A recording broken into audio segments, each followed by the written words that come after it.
I would like to welcome you to our second EIT-funded event. So EIT is the European Innovation and Technology, which we've been able to successfully get some funding through to launch these webinars. And just for everyone's attention, this webinar is being recorded so we can circulate it to a wider audience at a later date. And we would really advise if you could all fill in a feedback survey at the end, just so we know what you would like to hear from speakers you'd like to hear from, and how you think it went. That's all very good for us. So very quickly, an overview. We're focused on farmers. We had a successful event last week, and we went into a bit more detail about what we're trying to achieve. So this is all trying to get and drive technology uptake, innovation on farm.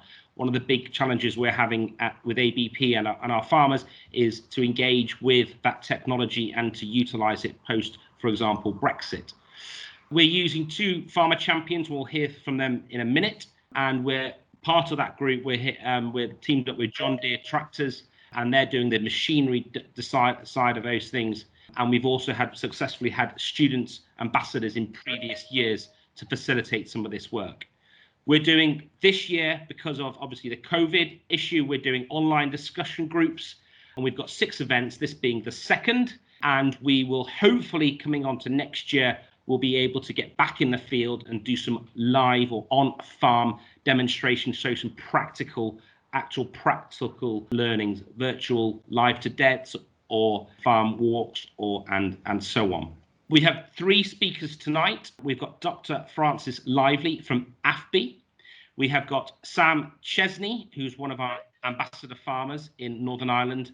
And we've got James Evans, who's our other farmer ambassador, who will go through their individual topics. So first of all, we would like to hear from Francis on the value and importance of grass in beef production systems. Good evening, everyone. I want to start off by just thanking everyone for the invite to give the opportunity to speak tonight.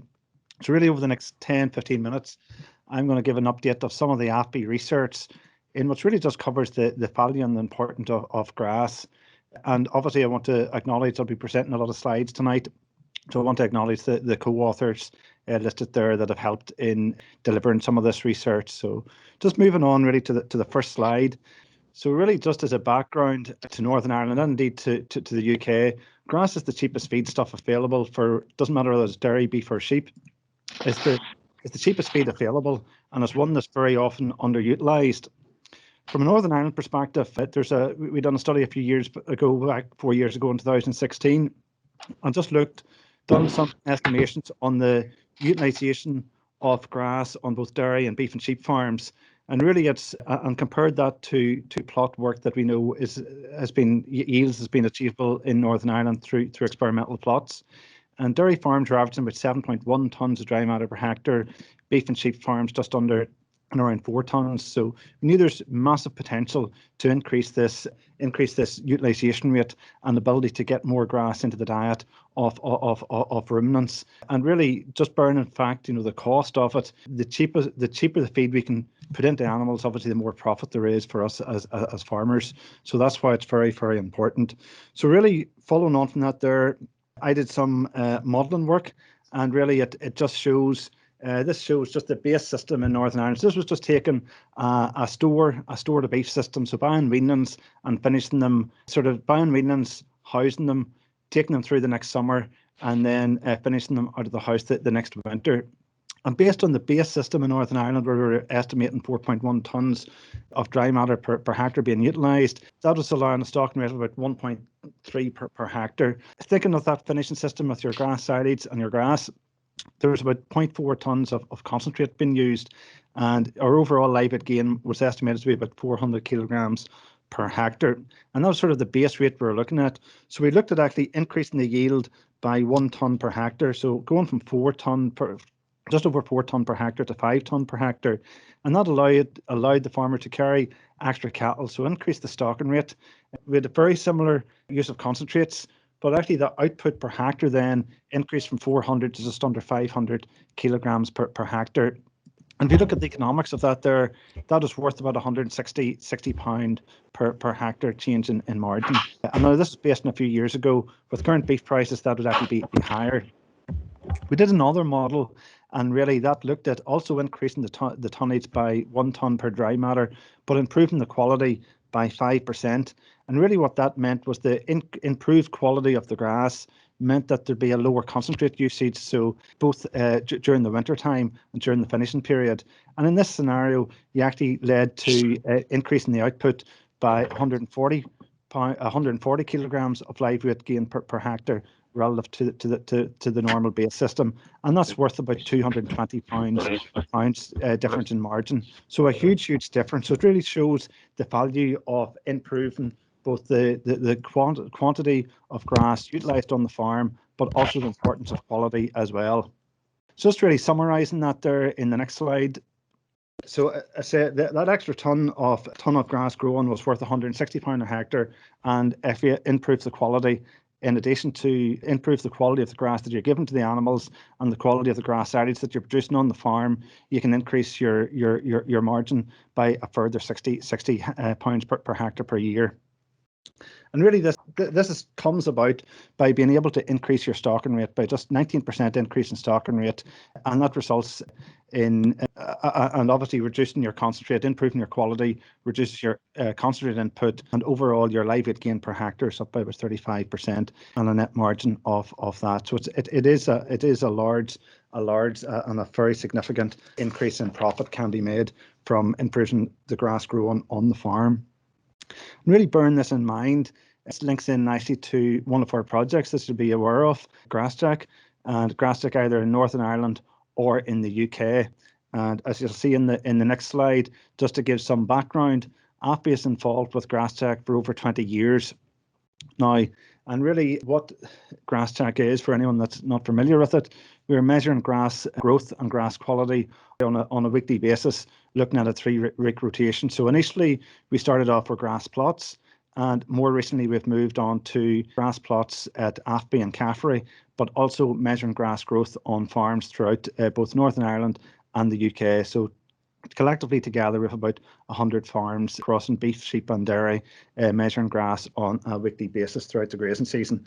I know Sam's going to go through, he's one of our farmers, and he's going to go through some of what he does in the next presentation, so I'll not go through much of that. But based on our plot work, the Northern Ireland long-term average, we're averaging over the last 20 years about 11.5 tonne of dry matter, and you can see annual variations there in what is due to normally due to changes in the weather in what is expected, but by and large are ranging from about 9 till 14 tons of dry matter, with an average of about 10.5 over the last 20 years. So moving on to the next slide now, and really this gives Grassjack for this year, both Grassjack in Northern Ireland and also Grassjack GB. And in that, as I say, we have a number of farms. So the NI information there shows the plot work, and you can see that so far in 2020, our grass growth is certainly well below our our 10-year, even our 20-year average, and that's been a result of the weather. In GB, we've only been measuring grass growth over this past 2 years, so not just as much information there. But again, you can see certainly the weather has had an impact again this year, with grass growth below what we would expect. What comes out in the Grassjack GB graph, we've plotted the dairy and beef and sheep farms separately, and you can see lower production on the beef and sheep farms. And again, in this slide, in this next slide, you can see there is differences across farming systems, with the dairy farms tending to having a higher grass production than the beef farms. Now, there's a multitude of reasons for this. Obviously, the dairy farms to be more dairy farms in a lowland system, so a better land type. But there's a range of factors there as well. But certainly, from a Northern Ireland perspective, where the beef and sheep guys are about a ton per hectare lower than the dairy farms, and say this could be management or a number of factors there. But certainly, I think if we look at Grassjack Northern Ireland, there has been an improvement. The beef and sheep farmers that we're working with have certainly increased from the start of monitoring and measuring their grass growth. They've actually increased their grass production and are catching up on the dairy farmers. Whereas on the Grassland UK or GB, you can still see the beef and sheep guys are still well below the dairy farmers. But this is just the second year of this study and of this monitoring. And I think we'll see the beef and sheep guys will hopefully catch up on the dairy guys going forward in the future. Just looking at some of the reasons in the next graph for this difference. And really the next slide, it just shows some of the reasons. And one of the reasons is nitrogen application. And certainly beef and sheep farms are putting on less nitrogen than the dairy farms. So you can see that certainly in GB, the beef and sheep guys are well behind the dairy guys. And the same would be true for in Northern Ireland. We recently had a PhD student just looked at the response to nitrogen over 2 years, over 2018 and 2019, and on a number of different sites.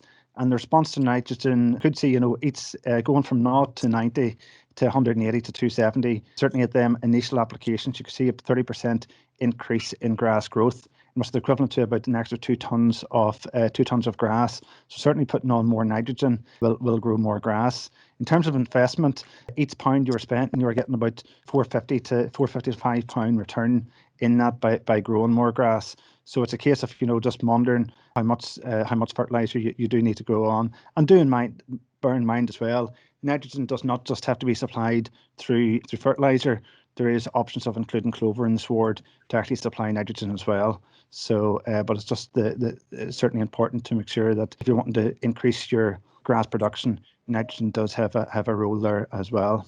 Quality is very important for animal performance, and management has a lot to do with the quality of the grass. You always want beef cattle going into sort of short, lush grass to get the maximum quality, but quality does change throughout the year. Dry matter, and certainly at the moment we're experiencing a lot of low dry matter grasses, in what is a reflection of the autumn sort of weather that we're experiencing and the high rainfall. And certainly where you have low dry matter grasses, it's hard to get the intake from the animals, and that is an issue, and it is an issue at the moment.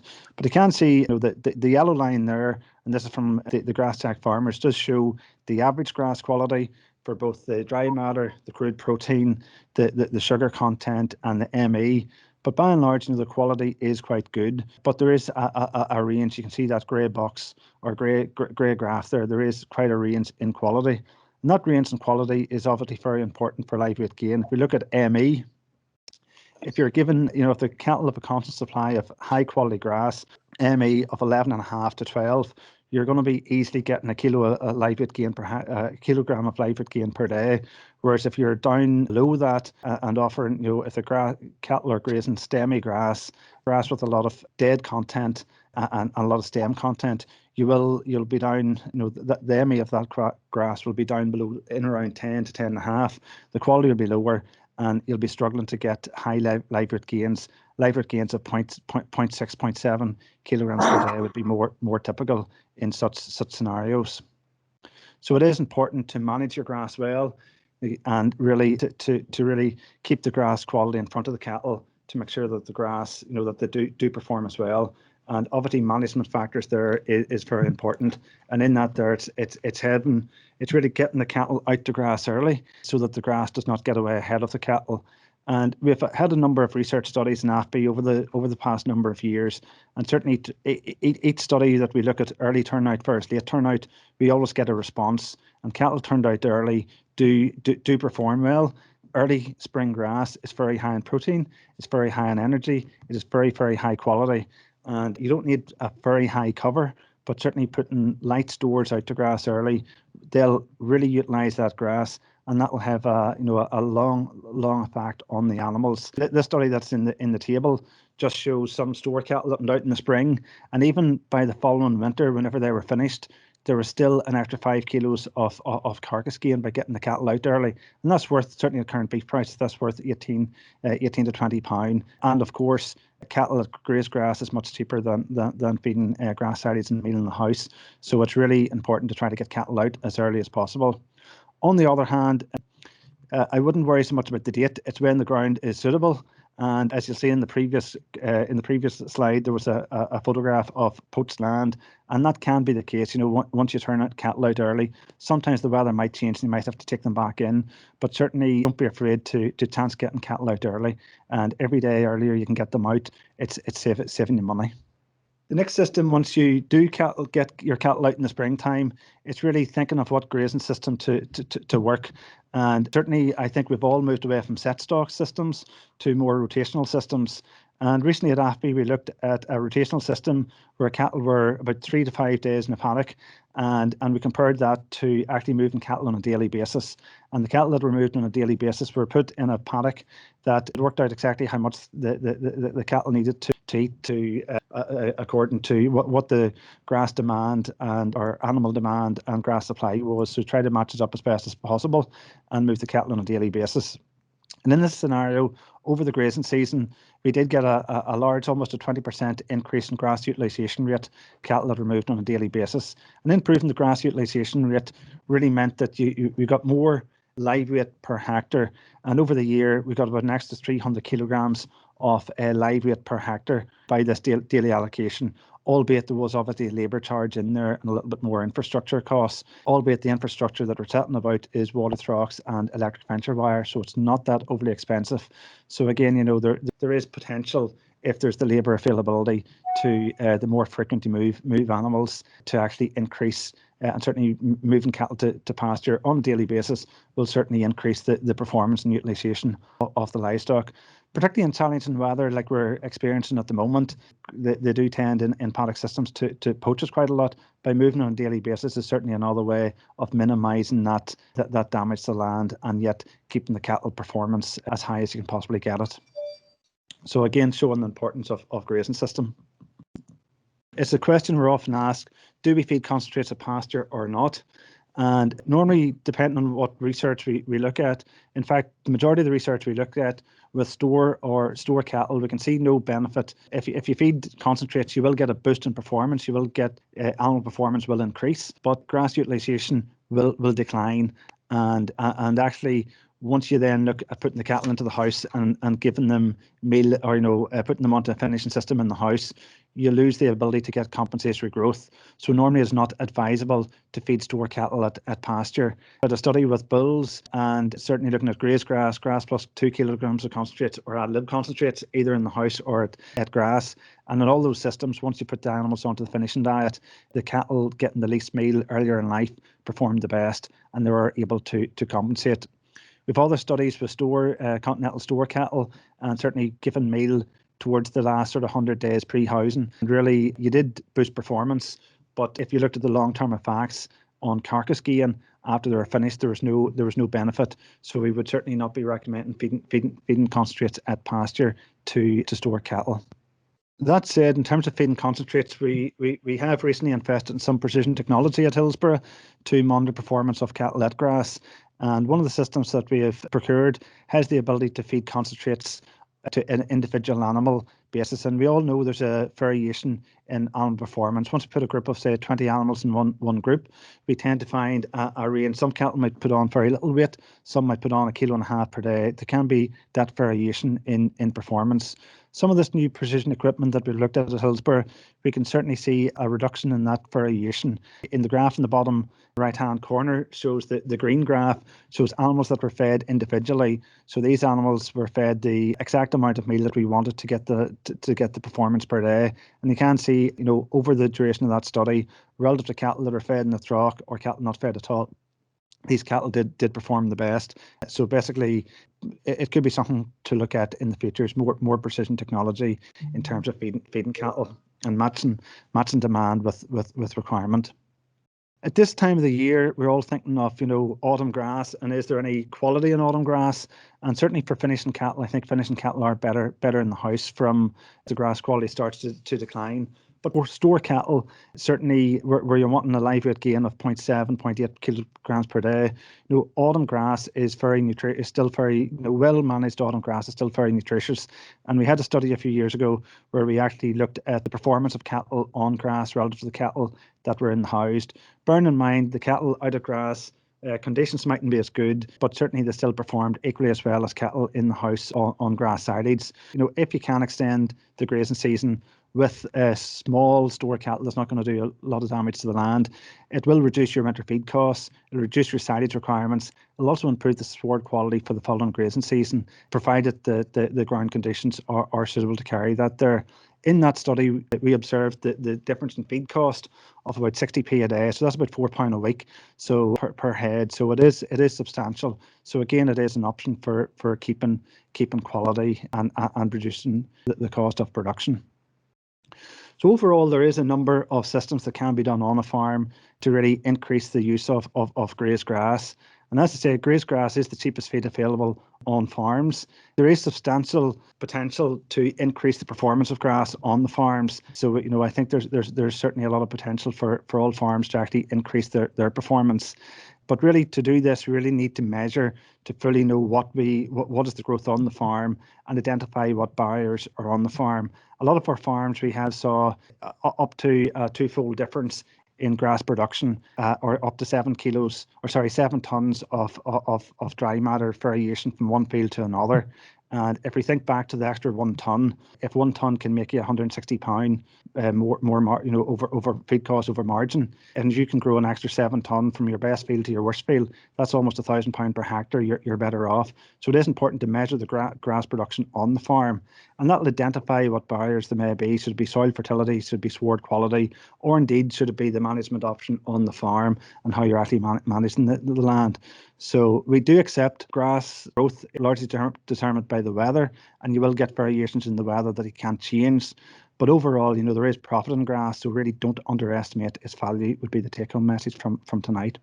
So Sam is going to talk very quickly, 10 minutes, on making the most of grass through measurement and budgeting.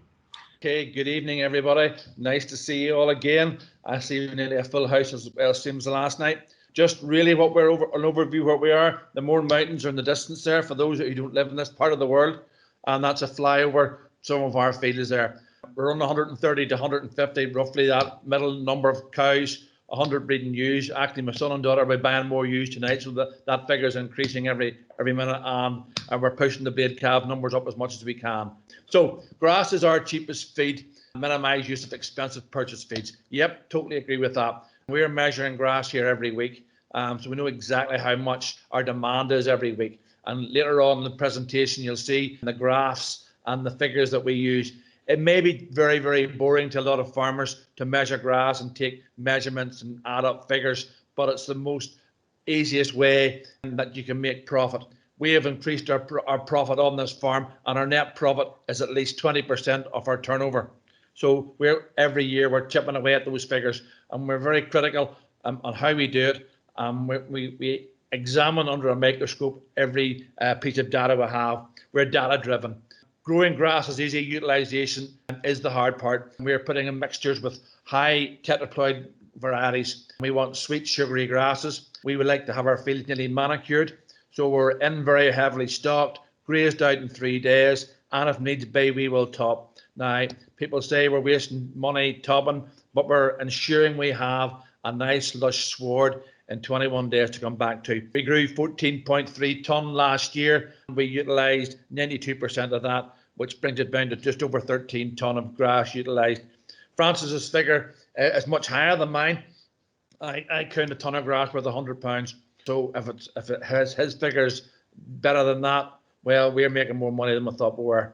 So we identify surpluses and deficits in good time to take action. This is the most critical part of measuring grass. You can see things before they happen. We knew the drought was coming in Northern Ireland at least 3 weeks before we ran out of grass, and we took things in hand. We grazed a crop of standing hay, which in other words was a paddock or a couple of paddocks that we let grow too hard and too strong. And then when the drought hit, when we had no grass anywhere else, we grazed it very slowly. So we're ensuring a consistent supply of high quality grass to drive the performance. Grass is only part of it. What's wrong? You have to have the animals who can take that grass and perform with that. So with our figures, we can identify the paddocks are performing well and the ones that are not. How do you measure? Very simple. Everybody knows what a plate meter is now. You just go around every paddock, the same time every week, plonk it down 30 times, it goes a beep, and that's it. You write it down in a wee notebook, go into the house, get the computer on, laptop on, or the iPad up, and put it into AgriNet. There's other farm packages out there, but we happen to use AgriNet. That's really all the figures on the 15th of August this year. So down the left-hand side, you see the farm cover, the total area that we measured in the grazing platform that week. That's the amount of live weight we had stock, 3735 on that area. And we know our demand is that demand per hectare is 77 kilos. And we see we grew, boom, boom, boom, with 11.9 days ahead. That figure is important. I'm always looking for at least 12 days ahead for things like weather. And if you were over here last night or yesterday, you would know the rain we had. And I think we're going to get it really bad this next 2 or 3 days. To the right-hand side, we have all the different classes of stock in there, their weight, and roughly 2% of their body weight. So that's how much they would use in a week. We just tweak the weights whenever we tweak the weights, and the program automatically tells us how much more grass we have to grow. That's the grazing wedge. So that blue line is really exactly what we need to grow. And it goes right up to the top, and you see this field, part 3 on the left-hand side, which would have far too much of heavy growth. That field has zeroed out over the last 2 days with the wet weather. We knew the weather was coming, and we have to keep a few of those heavy swords up our sleeve. Another thing which really affects the grazing and the utilisation, some of our paddocks didn't utilise that well last year. Some of them on certain weeks only utilised about 80%, and that's because of the weather. So we're conscious of that, and we're growing high, wide hedges. And when we see the weather coming, as of tonight, we have moved cows and paddocks and calves out to the outsides of the fields, and we've skipped paddocks in the middle of the field. So we've put these cows and calves in paddocks with big, high hedges. And that's something we're actively, increasingly doing. We're promoting the height of our hedges. And I would say the average height of our hedges here are at least 10 feet tall and at least 4 feet wide, or maybe 5. So we're trying to create shelter. By creating shelter, we're keeping the livestock eating a constant amount of grass, whether it be for rain or whether it be for sunshine. This is to identify paddocks that are performing well and are not performing well enough.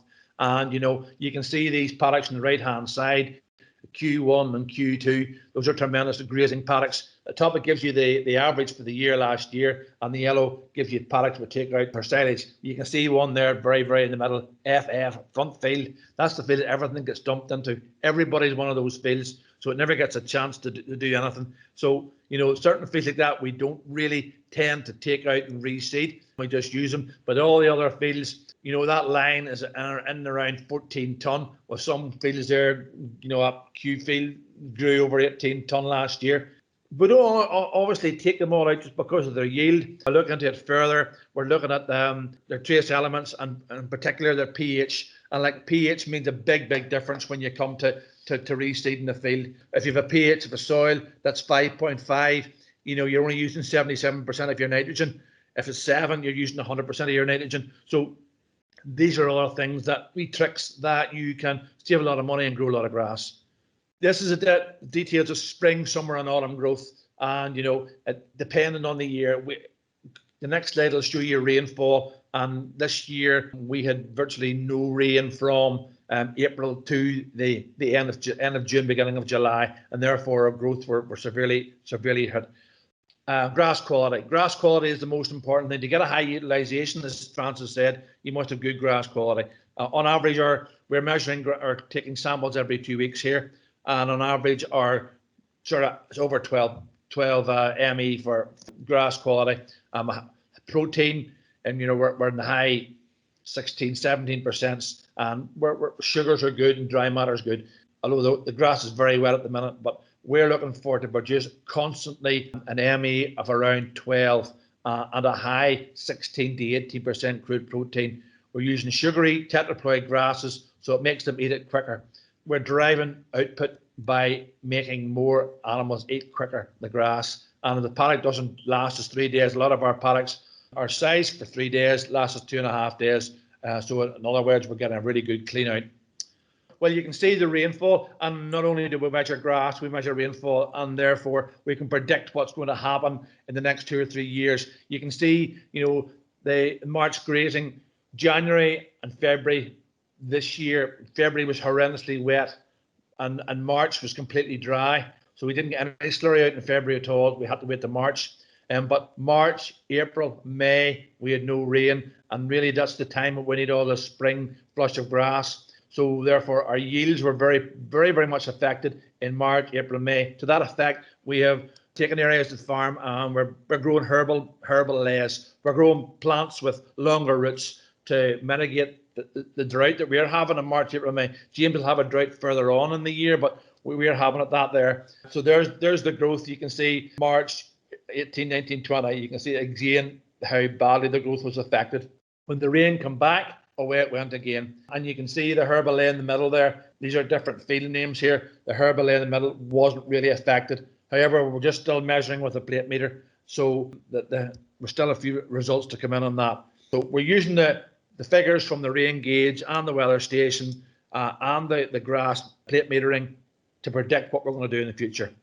This is the whole of Northern Ireland. This is the soil moisture readings, and above 60 on the reading affects the amount of growth we have. Now I'm the 114 there on the right hand side. My friend Paul Turley is over in Down Paddock and he's 200 plus. So in other words, the 1st of June this was 2020. In other words, there was no moisture left in the soil at 200. There was no moisture left at 114, and therefore we were lucky enough to predict this was happening 3 weeks before it happened and had grass standing. So we were one of the luckier ones. Some of my friends in Fermanagh, so Nigel there, it'd probably be number 31 over there. That's pretty wet over there. They had about 53. Then guys had a fantastic grass growing year. Now it's not so good now because the rain has come on, but that's very, very useful to have. And that's part of the grass check thing we see in the papers. Okay.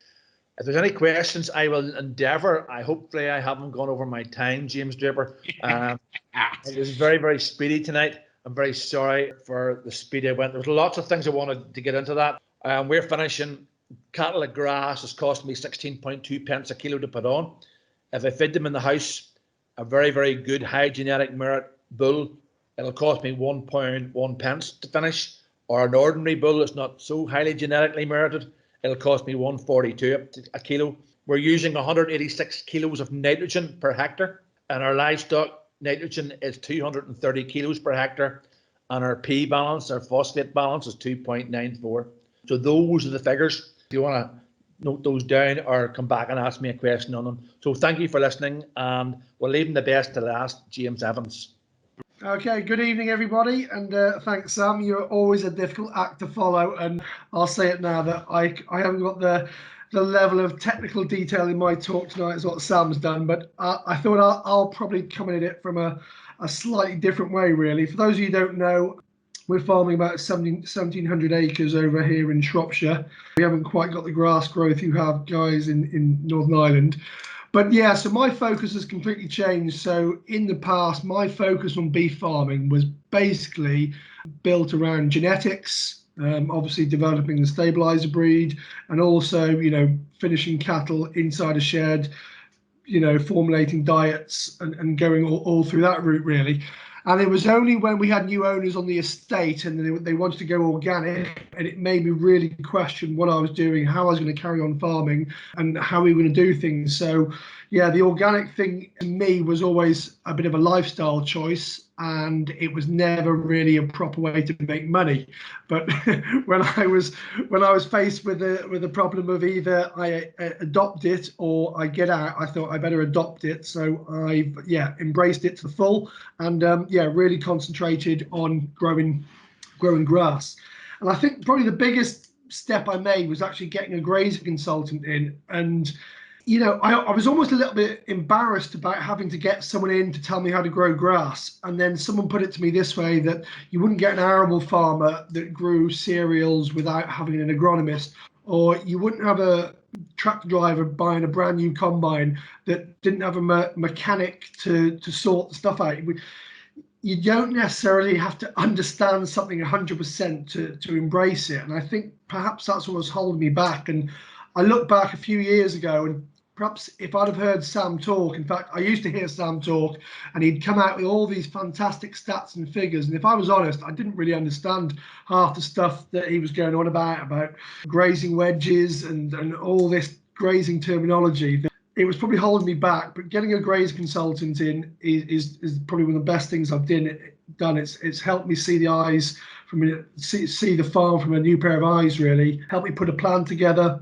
It gave me confidence to adopt a new system, because although I didn't fully understand it, he gave me confidence that, yeah, there's people doing this, there's people, it'll work, trust me.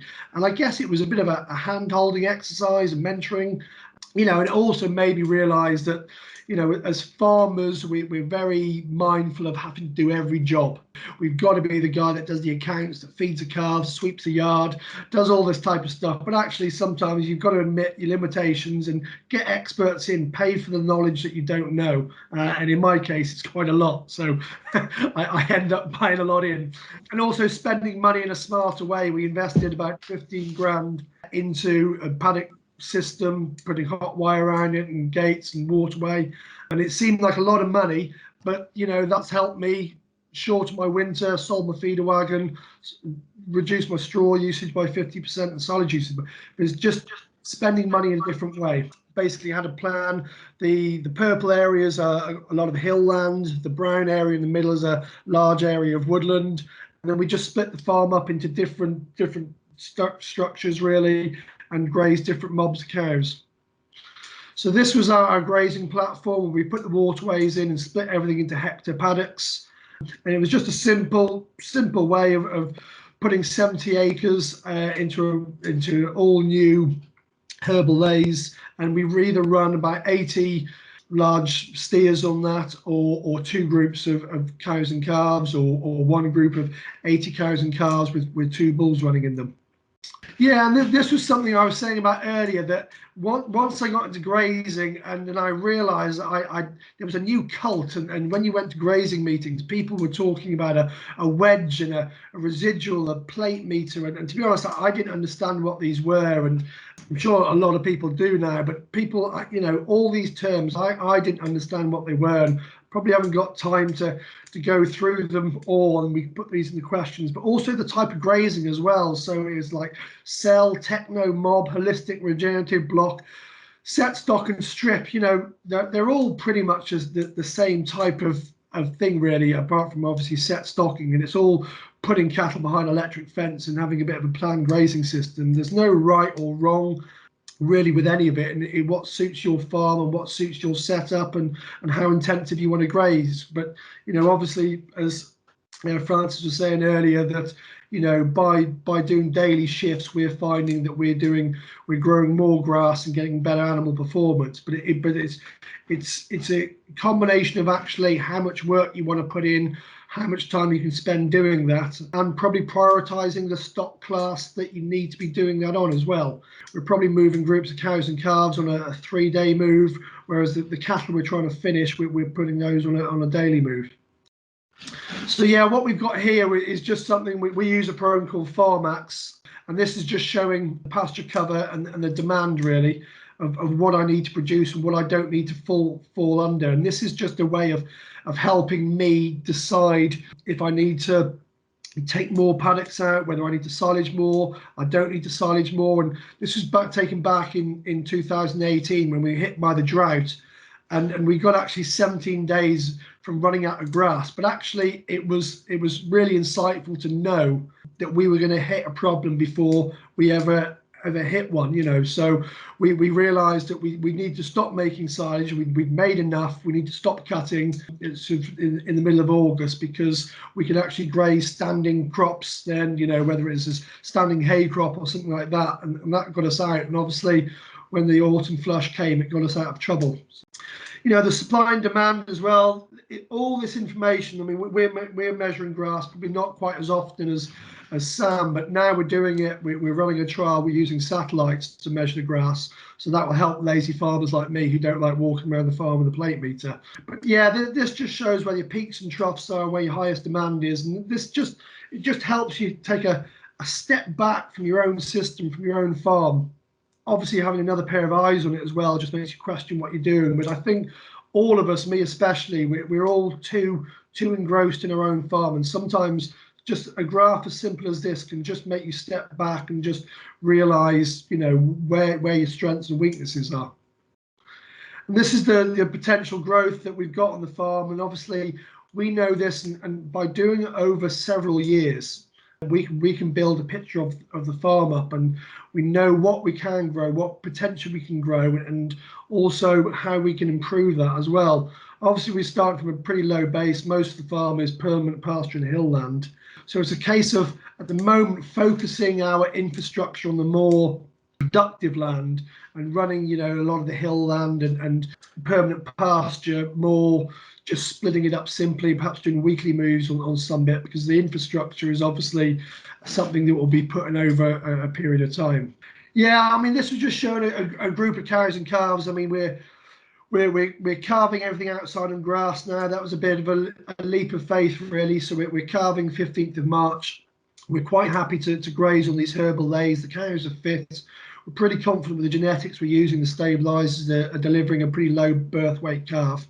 And yeah, we're not seeing any problems. So this is something else we're doing as well. We're grazing all our breeding bulls on grass as well. So nothing has any cereals at all. And this is something, I guess, I probably got a question to ask the guys in AFBI as well, is obviously a lot of the focus around grass has been dairy focused and about maximizing yield. But what I would like to see is there any work that's being done on actually, do we need more roughage in our grass? Do we need almost less productive grasses that actually slow that, that rocket fuel that they're having in the spring and early summer? When I see my cattle, I think, my God, that's great grass, but it's going straight through them. Perhaps we need to look at different varieties, more Coxfoot and Timothy and more different stuff within the herbal lay to actually try and perhaps slow it through the gut, and perhaps we can get better weight gain even though we might be growing less grass for it. So perhaps we need to be looking at grass as in kilos of beef grown per hectare, as opposed to perhaps kilos of dry matter grown per acre or hectare. This is something that I would like to see some more work done. Okay, yeah, this was just something showing the infrastructure about the water. So you can just see it in the picture. So we're using the Kiwi Tech drag troughs, and they're just 100-litre trough. We lay all the pipes on the surface, and this is something I struggle to get my head around. I've got large fields, and how was I going to split them up on daily paddocks without spending an absolute fortune on putting water troughs every 100 meters? But yeah, I just tie that behind the quad bike, drag it to the next paddock, and yeah, it's a mobile water system, and I literally just have one of those 100-litre water troughs with every group of cattle, and probably one of those will do a group of 80 cows and calves. It's, as long as you've got a good water flow, and also as long as cattle don't have to walk more than a couple of 100 meters for water, they'll drink as individuals. Whereas obviously when cows are set stocked and they're going back to a large water tank in the corner of a field, they actually all drink as one big mob, and that's why in the past we had to have huge, great big 5,000-litre water troughs. Yeah, so this was just showing that this was in-calf heifers just grazing out the end of November on herbal lays, and for years and years and years we actually housed almost on the 1st November and turned out on the 15th of April for the 25 years I've been farming, and long before that. And just by putting some simple differences within the system, we're keeping a lot of cattle out all winter, but yeah, we're extending our grazing period massively. And even the way I look at it is, for every week the cows are out, or a week they're out sooner, is the amount of silage and straw and labour that you're saving is absolutely huge. And I see that the real key to farming properly with beef is we just got to strip our costs out, and the only way that I can see us doing that is to reduce our housing period.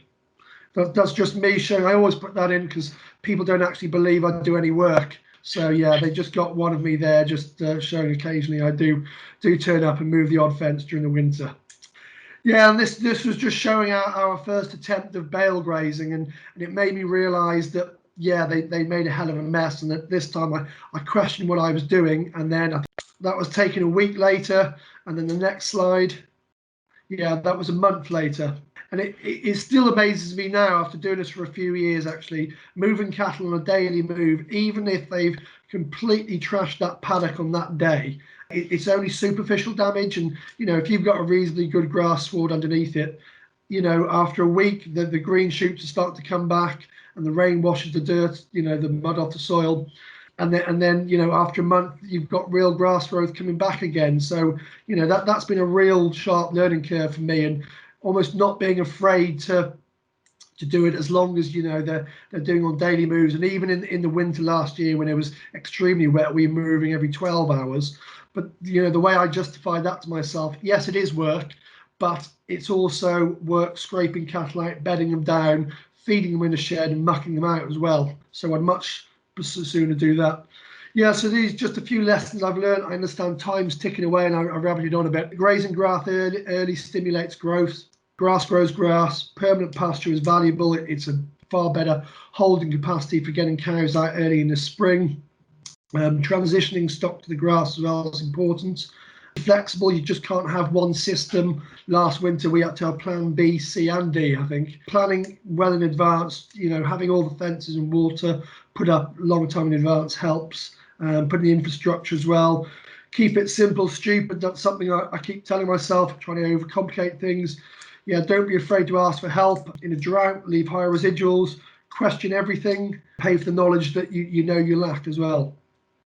Yeah, this is what's changed my business. So I don't have a fertilizer bill, I don't have a feed bill anymore. I've reduced my housing period, 50% reduction in straw and silage, reduction in labour. Managed to sell my machinery for reduction in depreciation. I've got a lot less muck to clean out now and a lot less spreading. And I need to invest more in infrastructure, fencing and water. And I've had an increase in profit because of it. Not necessarily the obvious way of an increased output, but I've severely decreased my inputs, which has left a far better profit margin. I'll move on to the first question, and this is from Ryan, and it's for you, Sam. What residual are you using, Sam, grazing 2 in the wet? Well, we haven't been that wet yet, but we would, if it becomes very, very wet, we'll take them out and move them to the next paddock. Normally we're grazing to 1500 or 1600, but if it's very wet, we'll take them out at 18 or 1900. We don't want to start puddling the ground. We'll just keep moving them on, and hopefully by the time we come right round again, it'll have dried up. From Ryan, this is for James. How do herbal lays perform in the shoulders of the season? Yeah, I mean, I think, they perform extremely well. And because you've got a lot of different plants in there, you realise that, you've got kind of a little bit more of a buffer in the system. Yeah, I mean, you haven't got any Italian in there, some very early grass. But yeah, the plantain and the chicory seem to grow pretty good throughout the seasons. Yeah, I mean, I just think that the more variety you can put in a herbal lay, the better you're going to stand both ends of the season, really. Yeah, I would agree with you there, James. Like, we're starting to use more herbal lays here, and plantain can have protein up to 28%, between 16 and 28, and chicory between 18 and 27% protein.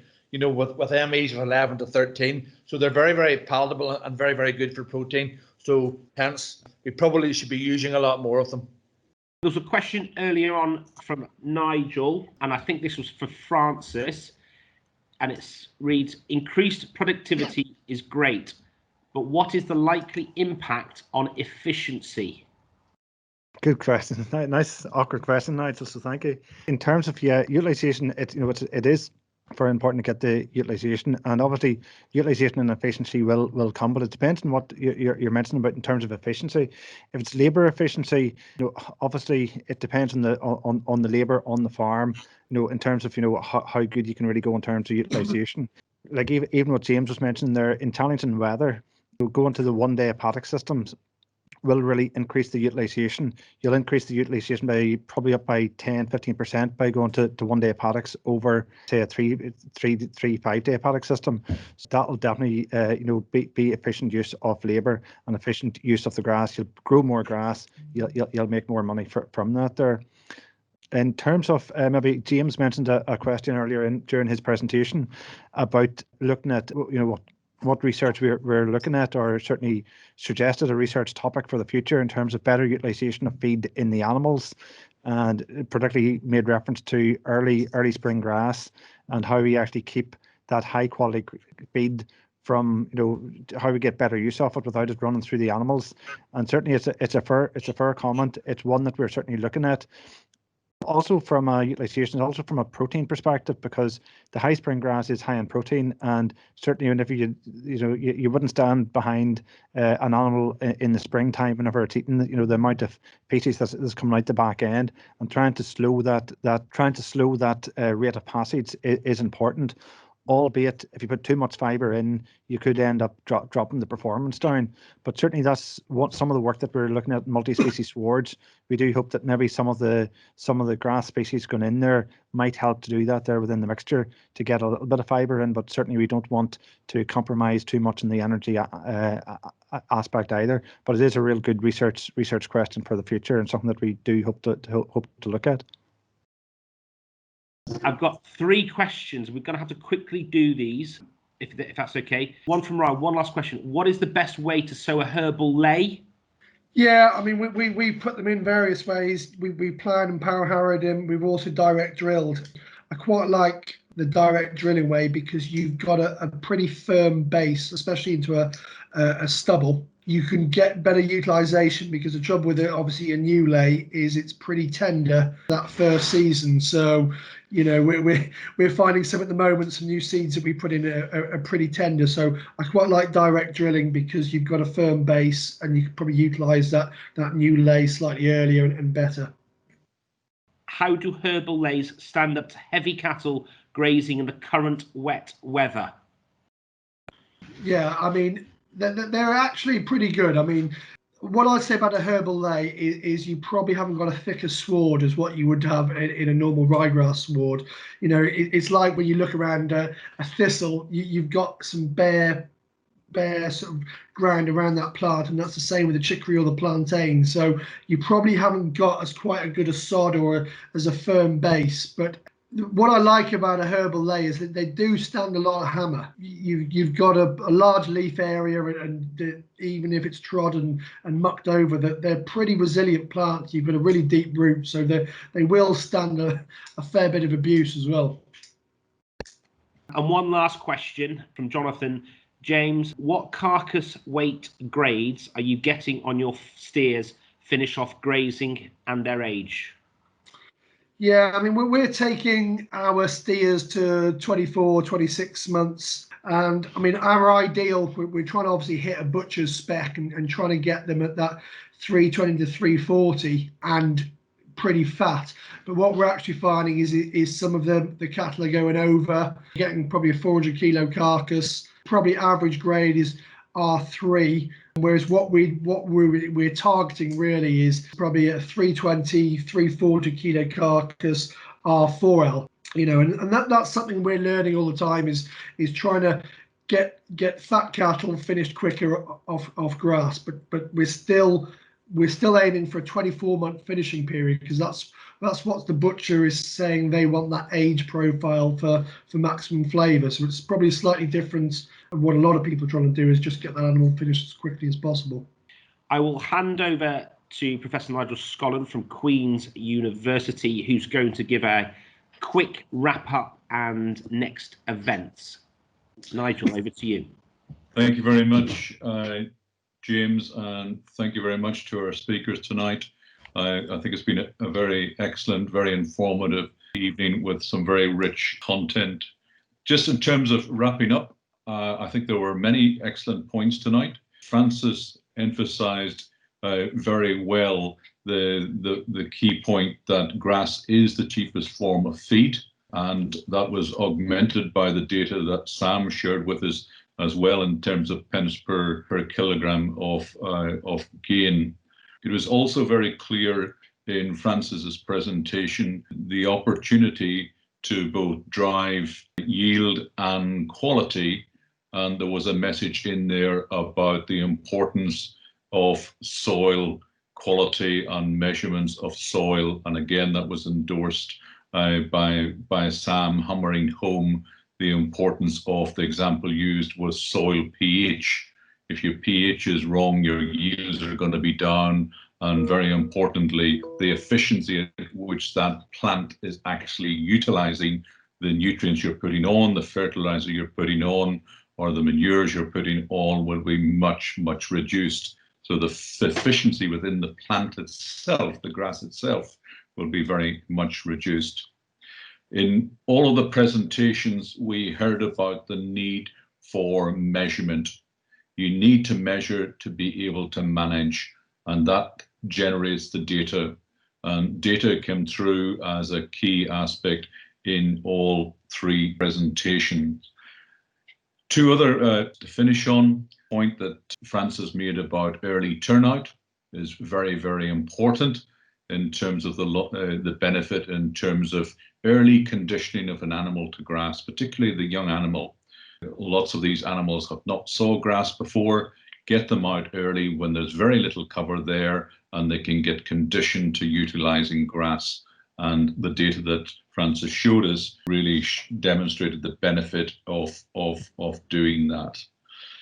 Linking back to data, again, in Sam's presentation, it was very evident to see the importance of measuring, generating the data, and allowing you to manage ahead, know what's likely to happen ahead, what your covers are, and keep animals moving was a key point coming through in Sam's presentation, also in James and in Francis's presentation.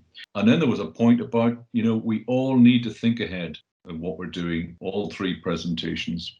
So I'd like to thank all our speakers tonight for some very excellent content, and hope you all enjoyed listening in tonight. To give you a flavour of what's coming up, in 2 weeks' time, we're going to spend some time looking more at aspects of soils and soil quality and what to measure. And we're also going to pick up on some aspects of herbal layers and multi-species swards. That was coming through quite strongly there in some of the questions. So we'll dwell a little bit more on that 2 weeks tonight on the 7th of September.